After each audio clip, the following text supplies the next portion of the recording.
Okay guys, I've got to show you this because it's pretty funny, to be honest. Sorry to interrupt the video, but I'll flip the camera around and then I'll show you. So I've just put some fresh teeth on the miter saw. And can anybody tell me what's wrong with this picture?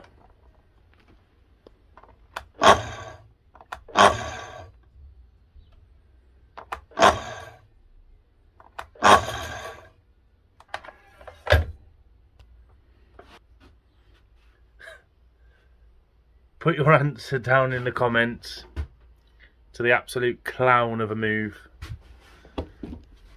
Right, I'm going to change that and then I'll jump back on to the video.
Oh, okay then folks, so had a right mare with the roof on this.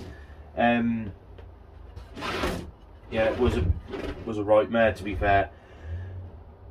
I'm gonna just leave it like this now because it was just getting far too long. I've got some trim to put around the bottom. I've got some of this OG trim. I'm going to trim the bottom of this out. That'll cover those edges and neaten that up. This is all going to get covered as well, so you won't see any of this at all.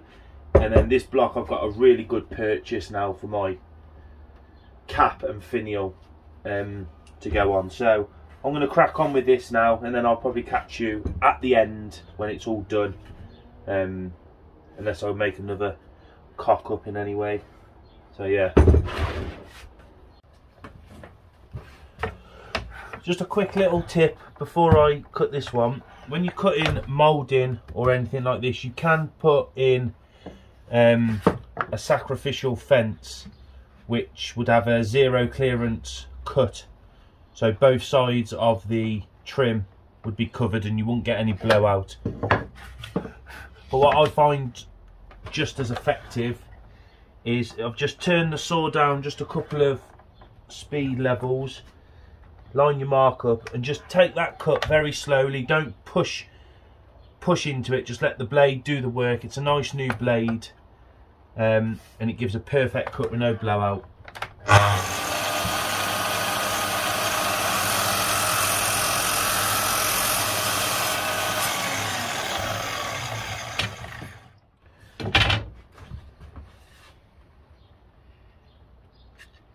No tear out on either pieces.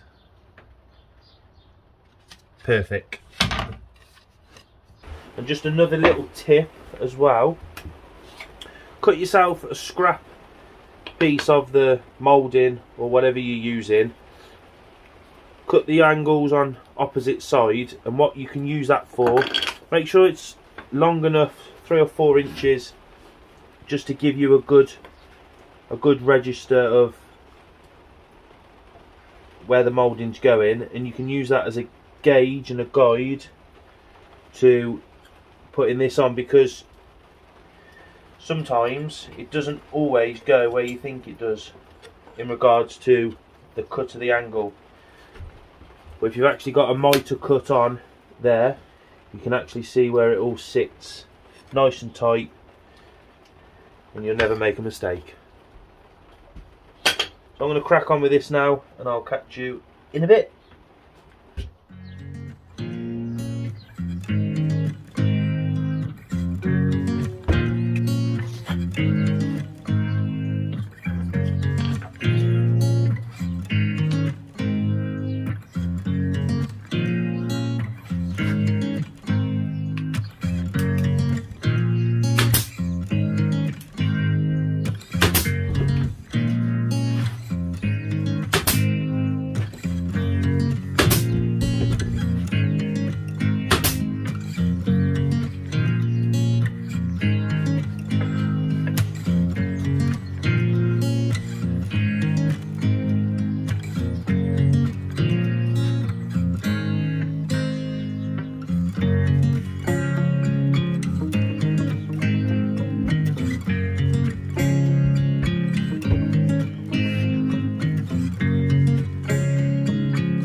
Okay then folks, so I'm going to stop this one here. I'm going to have to split this into 2 parts because I've been doing a bit of pre-editing and we're getting quite along. It'd be a 30-40 minute video if I just kept it all as one. So I'm going to split this into 2. So I hope you've liked part 1. Please come back for part 2. If you haven't already, please do consider subscribing. Hit the bell icon and that will notify you whenever I get a new video uploaded. Yeah, we've got loads to cover in part 2. We've got all the primer to sand back, we've got the top coat to put on, we've got the roof, we've got the slate, we've got the, what's it called, lead, got the lead work, got the cap, the finial, and then we've got to get it all put together and get some nice snaps of it, and hopefully we'll get the birds on there. So yeah, please join me for part 2. It'll be a real tweet for you, I promise. So yeah, please stay safe guys, have fun in the workshop, and I'll catch you on part 2. See you later.